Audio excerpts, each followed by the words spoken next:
મારા દરેક વાલા મિત્રોને જય શ્રી કૃષ્ણ। મારું નામ કમલેશ દવે, સામેલ આચાર્ય, સુરત, ગુજરાતથી।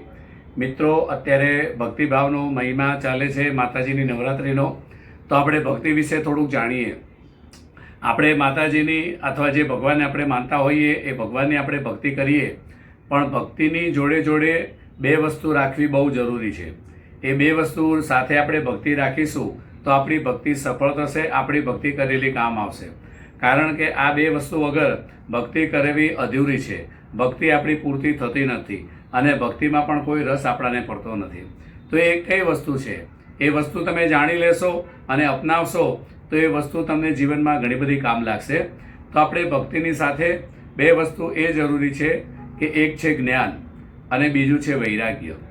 ભક્તિ આપણે કરીએ પણ જ્યાં સુધી ભક્તિનું આપણાને સાચું જ્ઞાન નથી ને મિત્રો, ત્યાં સુધી આપણે ભક્તિ નથી કરી શકતા। ભક્તિની પાછળ પણ જ્ઞાન હોવું બહુ જરૂરી છે। જ્ઞાન એટલે શું?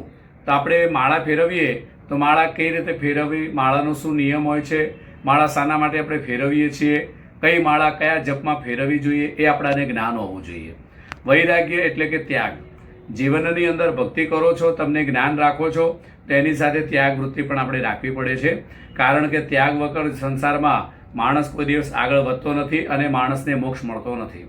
ત્યાગ વસ્તુ એવી છે કે આપણાને 50 વર્ષ ઉપર થઈ ગયા, દીકરા દીકરીના લગ્ન થઈ ગયા, તો ધીરે ધીરે આપણે સંસારમાંથી માયા ઓછી કરવાની, એનું નામ છે ત્યાગ।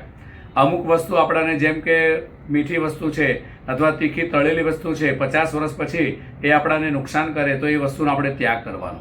પછી ઘરની અંદર બહુ મોહમાયા રાખવાની નહીં। આપણી પાસે ચાવી રહેતી હોય, આપણે હિસાબ કિતાબ રાખતા હોઈએ, દીકરા આપણા મોટા થઈ ગયા હોય તો અડધો ભાર એમની ઉપર મૂકવો જોઈએ। આ બધો ત્યાગ હોવો જોઈએ। તો ભક્તિની અંદર આ બધો ત્યાગ રાખશો, ભક્તિની અંદર જ્ઞાન રાખશો, વૈરાગ્ય રાખશો, તો ભક્તિ તમારી સફળ થશે, ભક્તિમાં પણ તમને રસ પડશે। અને ભક્તિમાં જ્ઞાન અને વૈરાગ્ય વગર ભક્તિ થતી નથી। તો મિત્રો, આ વિડીયો જો તમને સારો લાગે તો સબસ્ક્રાઈબ કરજો, શેર કરજો, કોમેન્ટ કરજો અને લાઈક કરજો। જય શ્રી કૃષ્ણ।